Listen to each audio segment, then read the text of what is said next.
My lords, I too would like to congratulate Baroness, I forgot your name. Lampard, for her excellent speech and welcome her to this House.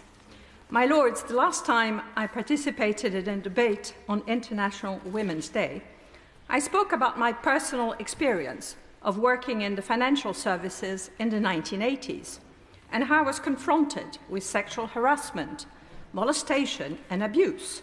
The view then was that if you wanted to make in a man's world, you had to pay the price and shut up. Thankfully, in the UK today, that kind of behavior is considered totally unacceptable, even illegal.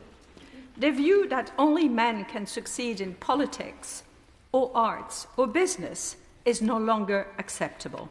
We have, my lords, moved a long way in one generation. The challenge today is to get the balance right, not to let the pendulum swing too far in the other direction. We should not condemn femininity, nor should we emasculate men. We should not wage a war between sexes. And above all, we should not fall into the ideological split between true feminists, as many in this House, and groups who promote extreme ideologies at the detriment of women's rights. Women should be allowed to identify themselves as women, allowed to speak without fear of being cancelled, allowed to have their own space and privacy. Unless we women rise up to these belligerent gender-based ideologies, we will be reversing all the hard-fought progress we have achieved since the 1960s, while the next generation will find themselves confused and more constrained than our parents ever were. This is why I'm deeply concerned at what is being taught at school, where external lobby groups have been allowed to disseminate inappropriate teaching materials to promote their beliefs that gender identity is a fact. Of course, teaching children about the lives, experiences, and rights of gay, lesbian, and bisexual people is welcomed. This will help them understand sexuality in a non-judgmental manner.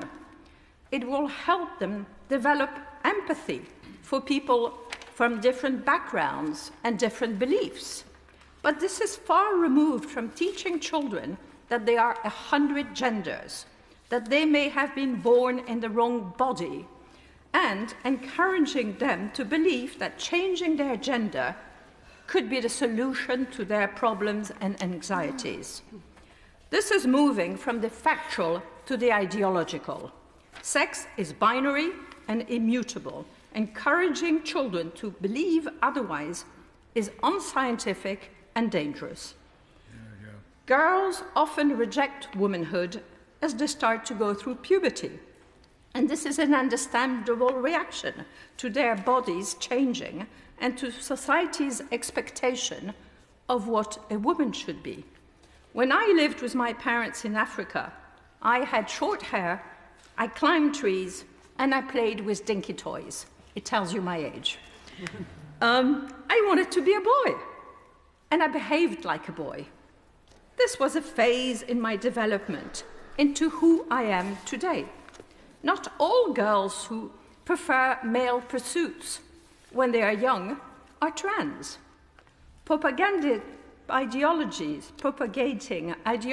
which are not based on facts and indoctrinating children reminds me of the Soviet Union. This gender ideology is also playing straight into the hands of Mr. Putin, who is accusing the West of moving towards Stalinism, funny comment from him, and teaching sexual deviation to children. As he explains, and I quote, "We're fighting to protect our children and our grandchildren from this experiment to change their souls. The Russian people still know which bathroom belongs to us." Thank goodness for Miriam Cates, who is calling for an urgent inquiry at what is being taught at school.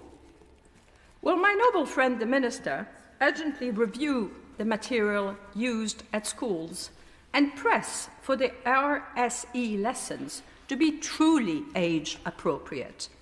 And will my noble friend the Minister not agree that talking about sexual desires with adults is not only embarrassing for children, but it is a clear safeguarding red flag? And my Lord, while we are talking here about our rights, we must remember all the Ukrainian women and children who at this moment have not that privilege. Their concern is survival, their wish is to end the war and to end the devastation of their country and survive. Thank you.